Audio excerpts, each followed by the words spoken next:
we have a government that is totally out of touch with the reality that the Kenyan people are facing. Totally out of touch. That's why you see them traveling. When the country is in a crisis, you are busy traveling to other countries. You have a government that even wants to set up projects in other countries, announcing them. So it's a clueless government. And in fact, what we are afraid of is the country may go into a bigger crisis before the next election, because we intend to get them out in the coming elections. We hope that the country can stick together, because this government cannot keep anything together. When you see a government where every strategic asset is being sold, being mortgaged, even fuel levy that was repairing roads was utilized to borrow loans, then debts that have been accumulated have never been repaid, taxes are going down, businesses are closing, and it has an audacity to increase fuel in that kind of a situation, then you really don't, you don't have a government worth the name. And that's why we are saying we hope those negotiations will bear fruit and the prices will be brought down to manageable levels. And therefore, that's why we have decided to make this announcement that we are postponing the meetings for 2 weeks to give those discussions time. And we hope those discussions are not gimmicks to buy time for this government. And I'm sure you know that this thing called G2G is basically a cartel buying fuel from somewhere in the name of a government and bring it to Kenya at determined prices where they are making huge sums of money.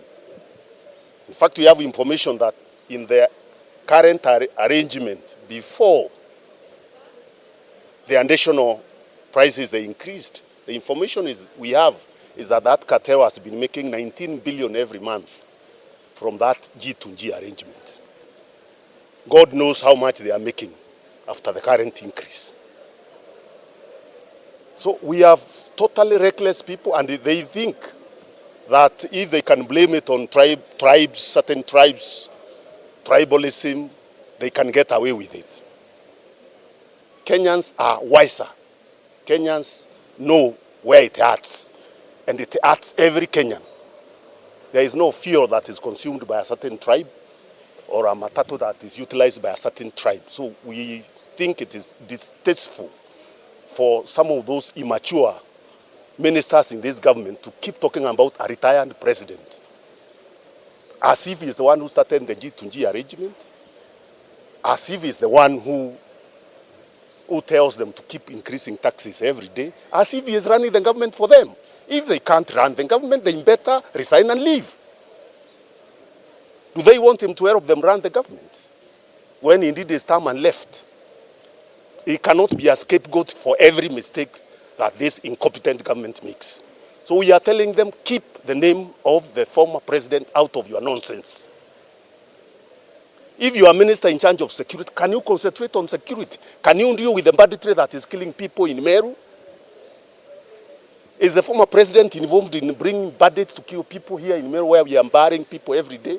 We have lost already 145 people, and we don't hear anything from you.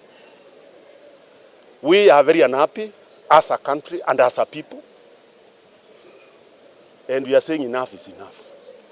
So they better resolve this matter, and they better sort out the economic issues that this country is facing without scapegoating. If they are unable to, they had better then resign so that other people can take over and run the country. But scapegoating and looking for excuses, trying to flog and end horse called tribalism when every Kenyan is suffering is not going to help them in any way. Asanteni sana.